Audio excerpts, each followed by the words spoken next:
Election സമയത്ത് എന്തൊക്കെ തരത്തിലുള്ള തരംഗങ്ങൾ ഉണ്ടായാലും ഇടതുമുന്നണിക്ക് ഇളക്കം തട്ടാത്ത നിരവധി മണ്ഡലങ്ങളുള്ള ഒരു ജില്ലയാണ് കണ്ണൂർ. എന്നാൽ CPM-ന് ശക്തമായ അടിത്തറയുള്ള കണ്ണൂർ ജില്ലയിൽ കാലങ്ങളായി UDF തുടർച്ചയായി ജയിക്കുന്ന ചില മണ്ഡലങ്ങളുമുണ്ട്. ഇത്തവണ മുഖ്യമന്ത്രി പിണറായി വിജയനും KPCC പ്രസിഡന്റ് സണ്ണി ജോസഫും മുൻ മന്ത്രി KK ശൈലജയും മന്ത്രി കടന്നപ്പള്ളി രാമചന്ദ്രനും ഉൾപ്പെടെയുള്ള സംസ്ഥാനത്തെ വലിയ നേതാക്കളാണ് കണ്ണൂരിൽ മത്സരിക്കാൻ വേണ്ടി ഇറങ്ങുന്നത്. കഴിഞ്ഞ 2 നിയമസഭാ ഇലക്ഷനിലും LDF വലിയ മുന്നേറ്റം നടത്തിയ കണ്ണൂരിൽ ഇത്തവണ സ്ഥിതി അല്പം വ്യത്യസ്തമാണ് എന്ന് തന്നെ പറയാം.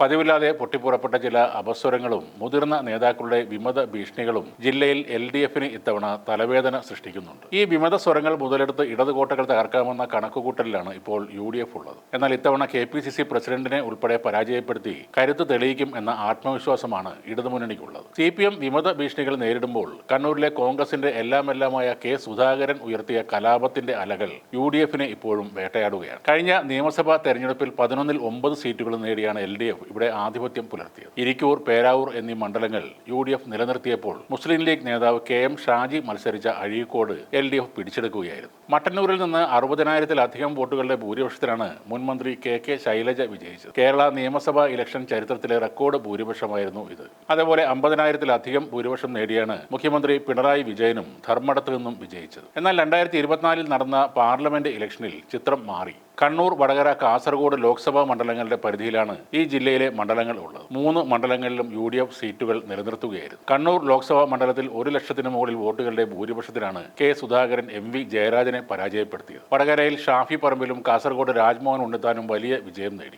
കണ്ണൂർ ജില്ലയിലെ 5 മണ്ഡലങ്ങൾ LDF-നൊപ്പം നിന്നപ്പോൾ 6 മണ്ഡലങ്ങളിൽ UDF ലീഡ് നേടി. 2025-ലെ തദ്ദേശ തെരഞ്ഞെടുപ്പിൽ ജില്ലയിൽ വീണ്ടും UDF-ന്റെ മുന്നേറ്റമാണ് കണ്ടത്. കഴിഞ്ഞ തവണത്തേക്കാൾ 7 പഞ്ചായത്തുകൾ അധികം അവർ നേടുകയും ചെയ്തു. 49 പഞ്ചായത്തുകളിൽ LDF-ഉം 21 പഞ്ചായത്തുകളിൽ UDF-ഉം വ്യക്തമായ മുൻതൂക്കം നേടി. ജില്ലാ പഞ്ചായത്ത് ഭരണം LDF-നെ നിലനിർത്താൻ കഴിഞ്ഞു എങ്കിലും കണ്ണൂർ കോർപ്പറേഷൻ ഇത്തവണയും തിരിച്ചുപിടിക്കാൻ പറ്റിയില്ല. നഗരസഭകളിൽ 5ഇടത്ത് LDF-ഉം 3ഇടത്ത് UDF-ഉമാണ്. കഴിഞ്ഞ ഏതാനും നിയമസഭാ ഇലക്ഷനുകളിൽ കണ്ണൂരിൽ ഇടതുകോട്ടകളിൽ ഭൂരിപക്ഷത്തിന്റെ കണക്ക് മാത്രമാണ് ആളുകൾ നോക്കിയിരുന്നത്. എന്നാൽ ഇത്തവണ പല മണ്ഡലങ്ങളിലും വളരെ കടുത്ത പോരാട്ടമാണ് നടക്കുന്നത്. കഴിഞ്ഞ തവണ റെക്കോർഡ് ഭൂരിപക്ഷം നേടിയ KK ശൈലജ ഇത്തവണ UDF മണ്ഡലമായ പേരാവൂരിലാണ് മത്സരിക്കുന്നത്. കണ്ണൂർ ജില്ലയിലെ ഏറ്റവും കടുത്ത പോരാട്ടം നടക്കുന്ന ഗ്ലാമർ മണ്ഡലമാണ് പേരാവൂർ എന്ന് പറയാം. 2011 മുതൽ സണ്ണി ജോസഫ് തുടർച്ചയായി വിജയിക്കുന്ന മണ്ഡലത്തിൽ KK ശൈലജയെ ഇറക്കിയാണ് LDF മണ്ഡലം പിടിച്ചെടുക്കാനുള്ള തന്ത്രം മെനയുന്നത്. കഴിഞ്ഞ തവണ 3172 എന്ന ചെറിയ ഭൂരിപക്ഷത്തിലാണ് സണ്ണി ജോസഫ് ജയിച്ചത്. അതാണ് LDF-ന് പ്രതീക്ഷ നൽകുന്നത്. എന്നാൽ അവസാനം നടന്ന ലോക്സഭാ ഇലക്ഷനിലും തദ്ദേശ ഇലക്ഷനിലും മണ്ഡലം UDF-നൊപ്പം ശക്തമായി ഉറച്ചു നിൽക്കുകയായിരുന്നു. കണ്ണൂർ മണ്ഡലത്തിൽ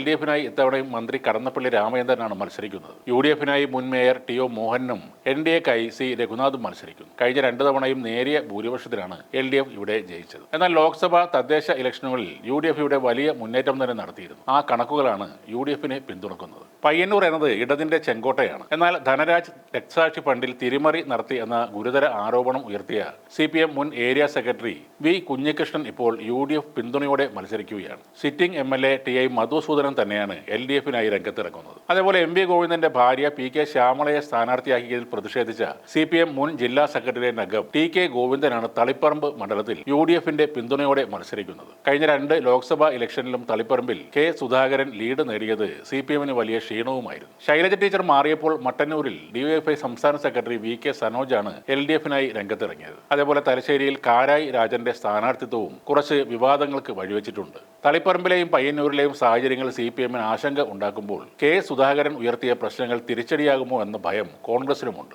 കണ്ണൂരിൽ ഇത്തവണ കാലിടറുമോ എന്നൊരു ഭയം ഇടതുമുന്നണിക്ക് ഉണ്ടായിരുന്നു എന്നത് നേരാണ്. എന്നാൽ ഇപ്പോൾ പുറത്തു വന്ന ഒരു ചിത്രം ഇടതുമുന്നണിയിൽ ആവേശം സൃഷ്ടിക്കുകയാണ്. KK ശൈലജ ടീച്ചർക്കൊപ്പം കൈ ഉയർത്തിപ്പിടിച്ചു നിൽക്കുന്ന മുഖ്യമന്ത്രിയുടെ ചിത്രം സമൂഹ മാധ്യമങ്ങളിൽ ചർച്ചയായി മാറുകയാണ്. ഇതൊരു വലിയ സൂചനയാണ് നൽകുന്നതെന്നും പരക്കെ അഭിപ്രായമുണ്ട്.